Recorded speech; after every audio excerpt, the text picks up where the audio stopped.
Yo, have you heard of LinkedIn Learning? If you haven't, LinkedIn Learning is an American massive open online course provider. It provides video courses taught by industry experts in a variety of subjects. Now, why am I sharing this? I'm sharing this because Living Corporate is in partnership with LinkedIn Learning to provide diversity, equity, and inclusion courses. Listen, if you're trying to be a better ally, you want to understand better diversity, equity, inclusion strategies, or you just want to learn how to be a better leader, you got to check out the courses on LinkedIn Learning. So check it out. You can do it one of two ways. You can click the link in the show notes, or you go to LinkedIn Learning and you search Living Corporate. Again, link in the show notes, or go to LinkedIn Learning and search Living Corporate. I'll see you over there.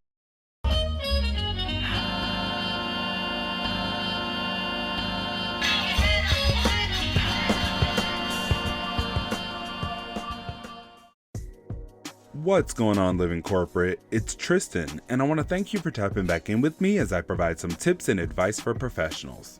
Today, let's talk about why it's important to differentiate between your passion and gifts. We've all heard the career advice cliche, follow your passion. This is a message you might have heard from books, speeches, and even a couple of career coaches. I've never really subscribed to the idea, and let's talk about a couple of reasons why. First, I believe the advice is an incredibly privileged message that is inaccessible for many, especially Black, brown, and women professionals. Most of us are working because we need money to sustain ourselves and our families. We don't have the disposable income to follow our passions, especially if they aren't lucrative. Second, what we're passionate about often doesn't remain consistent throughout our lifetime. Think about it. What you were passionate about at 10 was not what you were passionate about at 20, and what you were passionate about at 20 was not what you were passionate about at 30. We're constantly evolving throughout every stage of our life, and our passions tend to evolve with us. Third, that advice assumes you only have one passion.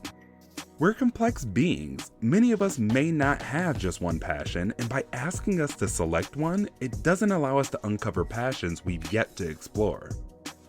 That brings me to my fourth reason. There's an assumption you already know what your passion or passions are. To become passionate about something, we have to first be exposed to it. This requires time, education, and resources. If you haven't found your passion yet, this advice can create stress and make you feel like something is wrong with you. My last reason is that being passionate about something doesn't always translate to having the skill and talent required to thrive in it. How many times have we watched a show like American Idol and seen people who are incredibly passionate about singing, but have absolutely no business being on our TVs auditioning? In order to be successful in your passion, you have to have the gifts that align with it. Each of us has a natural core skill set, gifts, or talents. These things are inherent to who we are and tend to remain consistent throughout our lifetime. Sometimes these things can align with our passions, and if so, that's amazing, but they most likely won't, and that's okay. We should commit ourselves to identifying those gifts and allow them to guide us to the successful career path meant for us.